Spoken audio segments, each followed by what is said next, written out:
Een moaarsbrokje voor ondernemers vanmorgen in Drachten om te vieren dat het project Vogelzang zo goed als klaar is. Het project is bedoeld om het winkelcentrum van Drachten van het westen uit beter toegankelijk te maken en zo meer met het centrum te verbinden.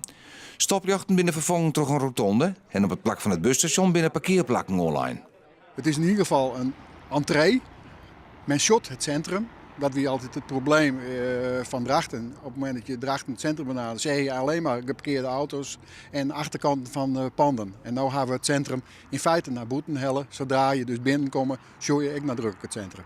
Uiteindelijk willen we een compact centrum, maar wel een compact centrum wat toegankelijk is en wat ook aantrekkelijk is, zeg maar, om hier te kunnen gaan winkelen. En dat is geslaagd.